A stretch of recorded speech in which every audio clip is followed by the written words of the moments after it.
கடலூர் தென்பெண்ணை ஆற்றில் ஆற்றுத் திருவிழா விமர்சையாக நடைபெற்று வருகிறது. விவரங்களை நம்முடைய செய்தியாளர் பிரேமிடம் கேட்கலாம். பிரேம், இந்த ஆற்றுத் திருவிழா குறித்த விவரங்களை பதிவு செய்யுங்கள். அபிநயா, பொங்கல் பண்டிகையின் 5ஆம் நாளான ஆற்றுத் திருவிழா கடலூர் தென்பெண்ணை ஆற்றில் வெகு விமர்சையாக கொண்டாடப்பட்டு வருகிறது. பொங்கல், மாட்டுப் பொங்கல், காணும் பொங்கல் மற்றும் 3 தினங்கள் பொங்கல் முன்னிட்டு 5ஆம் நாளாக ஆற்றுத் திருவிழா வெகு விமர்சையாக கொண்டாடப்படுவது வழக்கம். அந்த வகையில் இன்று தென்பெண்ணை ஆற்றில் ஆற்றுத் திருவிழா வெகு விமர்சையாக கொண்டாடப்பட்டு வருகிறது.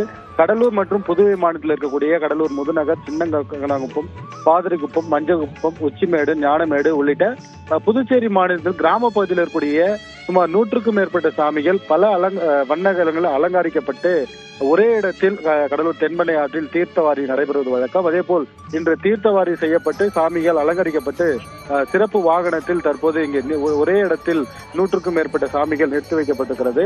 ஒரே இடத்தில் 100க்கும் மேற்பட்ட சாமிகள் நிறுத்தி வைக்கப்பட்டிருப்பதை கடலூர் மட்டுமன்றி புதுச்சேரி மாநிலத்தைச் சேர்ந்த ஏராளமான மக்களும் தற்போது தென்பெண்ணை ஆற்றில் சாமி தரிசனம் செய்து வழிபாடு செய்து வருகிறார்கள்.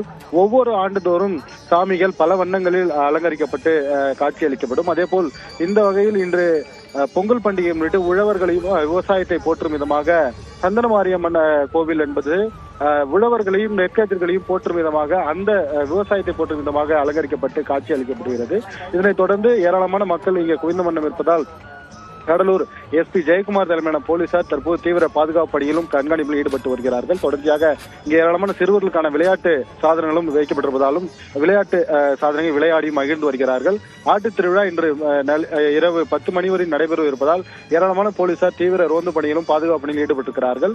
போக்குவரத்து என்பது சிறிதளவு போக்குவரத்து போலீசார் மாற்றம் செய்து போக்குவரத்தையும் சீரமைப்பு பணியில் ஈடுபட்டு வருகிறார்கள். விரிவான விவரங்களுக்கு நன்றி பிரேம்.